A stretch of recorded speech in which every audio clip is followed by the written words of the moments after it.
So go ahead and say what you were saying. Well, I was just saying that, you know, we really were stuck on 12, and we really were stuck on peace. And we were pursuing peace.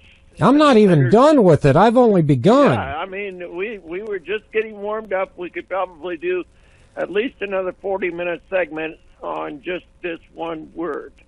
And what he's trying to convey here, and I give unto him my covenant of peace. Yes. And, you know, we are pursuing the understanding of what he means there. And so we're not at peace as to what our understanding is.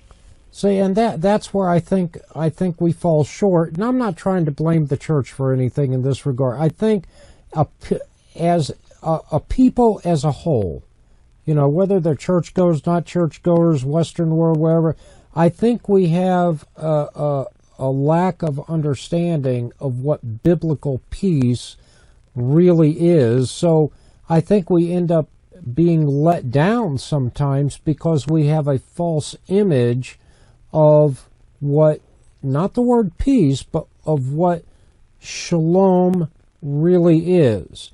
And I wanted to bring something that we didn't get to in the video. If they watch this little after video, they'll get it. In Psalms 119, verses 164 and verse 165 of Psalm 119, it says, 7 times a day I pray for you, for your righteous rules. Great peace have those who love your law. Nothing can make them stumble. And then in 166 he says, I hope for your Yeshua, O Lord, and I do your commands. Isn't that amazing? Yeah. Yeah. You know, yeah, it's really, yeah, we really don't understand. I think that's the whole key. I think we lack an understanding of what peace really is. There's something that we have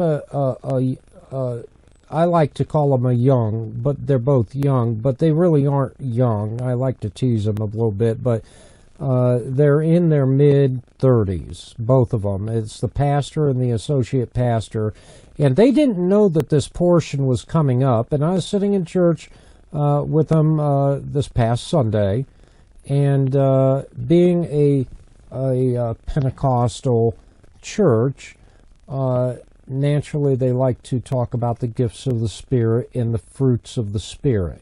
And yeah. that's not really too terribly shocking, you know, coming from a Pentecostal background to have that kind of sermon.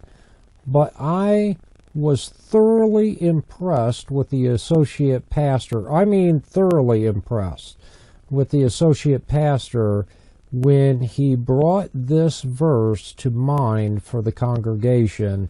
I couldn't believe it. I've never heard a Pentecostal pastor bring this to the table before when talking about the fruits of the Spirit. And I just thought it was the greatest thing.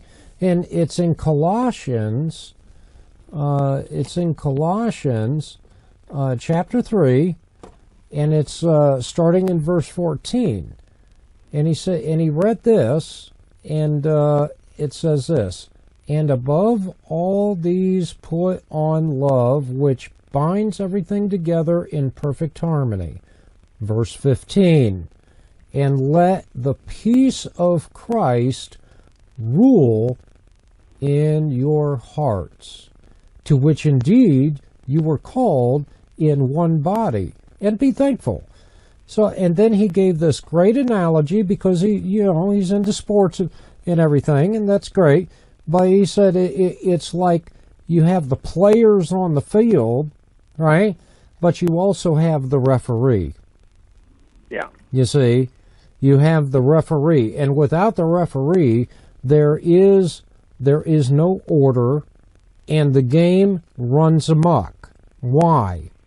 Because it is the referee that enforces the rules of the game. And it's only by enforcing the rules of the game that you are even able to have a game and to have order within that game. Yep. Now, I know that I thought, one of the reasons I go to this church is they have these bursts of insight that does my heart well, and that was one of those bursts of insight that did my heart well, and I was thoroughly pleased to hear him bring this to the table. It was amazing, and so I think I will leave it with that, and but I wish I could go on. Do you have anything else to add, Bert? No, I think we have wonderful conversations, but trying to put it in a box really don't work too good. It just doesn't. All right. Well, I'll tell you what. We're going to just leave it at that, and we're going to cut the video. That's Alrighty. it. All right.